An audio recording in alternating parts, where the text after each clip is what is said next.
नमो नमः प्रिय विद्यार्थियों। आज के वीडियो में नवमी कक्षा के पंचम पाठ सुक्ति मौक्तिकम पर चर्चा करने जा रहा हूँ।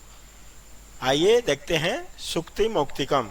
सुक्ति मौक्तिकम का मतलब है सु प्लस उक्ति, यहाँ पे संधि हुई है, सु प्लस उक्ति सुक्ति, अर्थात अच्छी कहावतों की मौक्तिकम मतलब मोती या माला कह सकते हैं हम लोग, अच्छी बातों की श्रृंखला भी कह सकते हैं। ठीक है, तो आइए देखते हैं सुक्ति मौक्तिकम। पहला श्लोक, वृत्तं यत्नेन संरक्षेत् वित्तमेति च याति च अक्षिणो वित्तत क्षीणो वृत्ततस्तु हतो हतः। आइए सबसे पहले देखते हैं इसमें संधि विच्छेद शब्द कौन कौन सी हैं या संधि युक्त पद कौन कौन से हैं। संरक्षेत, सम प्लस रक्षेत, हलंत म को हो जाएगा अनुस्वार संरक्षेत। वित्तमेति, वित्तम प्लस एति, वित्तम का मतलब होता है धन, एति मतलब आता है, तो हलंत म में ये मिलकर के बन जाएगा मेति, वित्तमेति। वृत्ततस्तु, वृत्ततः प्लस तु, यहाँ विसर्ग के बाद जब त थ स आने पे विसर्ग को स हो जाता है। विसर्ग के बाद त थ और स ये तीनों अक्षर आने पे विसर्ग को स हो जाता है, तो बन जाएगा वृत्ततस्तु। अब देखते हैं अन्वय को। वृत्तम यत्नेन संरक्षेद वित्तम एति च याति च वित्ततः क्षीणो तु अक्षीणो वृत्ततः तु हतो हतः। अर्थात वृत्तम यत्नेन, वृत्तम मतलब होता है चरित्र, अर्थात अपने आचरण व्यवहार या चरित्र। यत्नेन यत्न पूर्वक, हमें अपने चरित्र को यत्न पूर्वक संरक्षित रक्षा करनी चाहिए, बचाना चाहिए। हमें अपने आचरण चाहे चरित्र को यत्न पूर्वक बचाना चाहिए। वित्तम एति च याति च, वित्तम, वित्तम का मतलब होता है बेटे धन, और वृत्तम का मतलब चरित्र। तो वित्तम धन, एति आता है, च और याति च और चला जाता है। धन तो आता है और चला जाता है। वित्ततः क्षीणो तु अक्षीणो, वित्ततः क्षीणो, धन के नष्ट होने से, क्षीण मतलब होता है नष्ट, तो वित्ततः क्षीणो, धन के नष्ट होने से तू तो अक्षीण, व्यक्ति अक्षीण रहता है, अर्थात कोई उसका कुछ भी नष्ट, कोई भी नष्ट नहीं होता, कुछ भी नष्ट नहीं होता है, कोई उसकी हानि नहीं होती है। वित्ततः क्षीणो तु अक्षीणो, धन के नष्ट होने से व्यक्ति नष्ट नहीं होता है। वृत्ततः तु हतो हतः, वृत्ततः और चरित्र के नष्ट हो जाने से या आचरण के, अच्छे आचरण के नष्ट हो जाने से तो हतो हतः मारा जाता है, अर्थात उसका विनाश हो जाता है, वो किसी काम का नहीं रहता है। फिर से एक बार समझा देता हूँ। वृत्तम यत्नेन संरक्षेत, अपने चरित्र को यत्न पूर्वक रक्षा करनी चाहिए। धन तो आता है और जाता है, धन के नष्ट होने से कुछ भी नष्ट नहीं होता है, व्यक्ति अक्षीण रहता है, उसका कुछ भी नष्ट नहीं होता है, किंतु चरित्र के नष्ट होने से वो किसी भी काम का नहीं रहता है, वो हर प्रकार से मारा जाता है, अर्थात उसका विनाश हो जाता है। अब देखते हैं इसमें विलोम पद कौन कौन से हैं। एति, एति का मतलब आता है और ये याति जाता है, एति का विलोम याति। क्षीण, क्षीण मतलब नष्ट, अक्षीण मतलब जो नष्ट नहीं है। पर्यायवाची शब्द कुछ देख लेते हैं। वृत्तम, वृत्तम का मतलब होता है चरित्रम, और वित्तम, वित्तम का मतलब होता है धनम, धन। एति आगच्छति आता है, याति गच्छति, और क्षीण का हो जाएगा नष्टः। चलिए दूसरा श्लोक को देखते हैं। श्रूयतां धर्म सर्वस्वं श्रुत्वा चैवावधार्यताम् आत्मानः प्रतिकूलानि परेषां न समाचरेत्। देखते हैं सबसे पहले संधि विच्छेद शब्द। चैवावधार्यताम्, च प्लस एव प्लस अवधार्यताम्, च में अ है, इधर ए है, अ प्लस ए इक्वल टू ए, वृद्धि संधि चैव। एवो में अ है, इधर अ है, दोनों मिलकर के बन जाएगा आ, दीर्घ संधि, तो बन जाएगा चैवावधार्यताम्। समाचरेत, सम प्लस आचरेत, हलंत में आ मिल जाएगा समाचरेत। पर्यायवाची शब्द बाद में डिस्कस करेंगे, पहले इसके अन्वय को देख लेते हैं।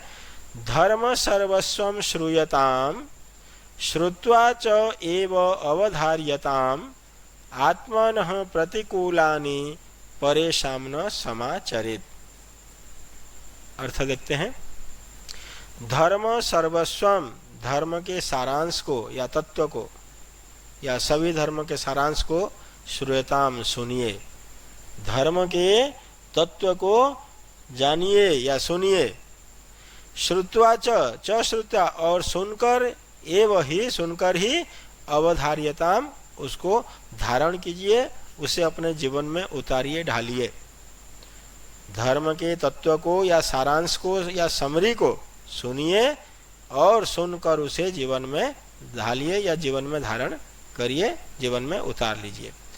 आत्मनः प्रतिकूलानि, आत्मनः जो अपने लिए, जो हमें खुद के लिए, प्रतिकूलानि प्रतिकूल है, अर्थात जो खुद के लिए, हमारे लिए जो प्रतिकूल है, अनुपयोगी है। परेषां न समाचरेत, परेषां न समाचरेत, दूसरों के लिए न समाचरेत, आचरण न करें, अर्थात उसे दूसरों के लिए कभी भी आचरण करने के लिए प्रेरित न करें, न समाचरेत। फिर से सुन लीजिए एक बार। धर्म सर्वस्वम श्रूयताम, धर्म के तत्व को सुनिए। श्रुत्वा चैव अवधार्यताम, और सुन करके उसको अपने जीवन में धारण कीजिए, अर्थात पालन कीजिए। आत्मनः प्रतिकूलानि, जो अपने लिए जो प्रतिकूल व्यवहार है या आचरण है, अपने लिए जो प्रतिकूल है, उसको दूसरों के प्रति कभी भी नहीं करना चाहिए। परेशान, दूसरों के लिए न समाचरित, कभी भी नहीं करना चाहिए। भाई जो चीज़ हमें अच्छा नहीं लगे वो हम दूसरों के लिए करने के लिए कैसे कहेंगे, या दूसरों के प्रति हम कैसे करेंगे उसको, ठीक है। तो यहाँ पर्यायवाची शब्द देख लेते हैं। श्रूयताम, श्रवणम कुर्यात, श्रवण करना चाहिए। परेशान, उसका हो जाएगा अपरेशान। और आत्मनः स्वस्य, ये तीनों के तीनों पर्यायवाची शब्द है। आइए कुछ विलोम पदों को देखते हैं। प्रतिकूलानि अनुकूलानि, आत्मनः परस्य, आत्मनः मतलब खुद का, परस्य दूसरे का। देखते हैं तीसरा श्लोक। प्रिय वाक्य प्रदानेन सर्वे तुष्यन्ति जन्तवः तस्मात् तदेव वक्तव्यं वचने का दरिद्रता। संधि युक्त पद को देखते हैं पहले। तदेव, तत् प्लस एव, हलंत है।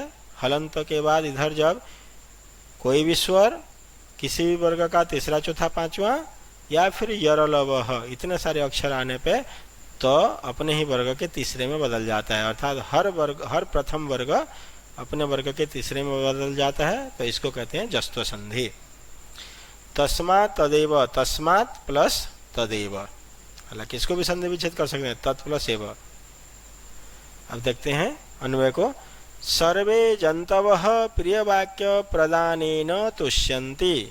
सर्वे जंतवः, सभी प्राणी, सभी प्राणी, सभी प्राणी या सभी मनुष्य, मनुष्य ही नहीं सभी प्राणी, प्रिय वाक्य प्रदानेन, प्रिय वाक्य प्रदान करने से, अर्थात प्रिय वचन बोलने से, मधुर वचन बोलने से, तुष्यन्ति खुश हो जाते हैं, प्रसन्न हो जाते हैं। तस्मात् इसलिए, तत्एव वक्तव्यम वह ही बोलना चाहिए, अर्थात प्रिय वाक्य ही या प्रिय वचन ही बोलना चाहिए। वचने का दरिद्रता, प्रिय वचन बोलने में कोई कंजूसी नहीं करनी चाहिए। दरिद्रता, कंजूसी। फिर से सुनिए एक बार। सभी प्राणी प्रिय वचन बोलने से या प्रदान करने से प्रसन्न हो जाते हैं। तुष्यन्ति खुश हो जाते हैं, प्रसन्न हो जाते हैं। किसी के साथ भी हम यदि मधुर वचन बोलेंगे तो प्रसन्न हो जाता है, और किसी को कटु वचन यदि बोलेंगे वो दुखी हो जाता है। तस्मात् तदेव वक्तव्यम, इसीलिए हमें प्रिय ही बोलना चाहिए। तदेव वक्तव्यम, वही बोलना चाहिए। वही मतलब क्या, प्रिय वाक्य। इसलिए हमें प्रिय ही बोलना चाहिए। वचने का दरिद्रता, और प्रिय वचन बोलने में हमें किस बात की कंजूसी करनी है, अर्थात किसी प्रकार की कोई कंजूसी नहीं करनी चाहिए। तुष्यन्ति यहाँ पे क्रियापद है।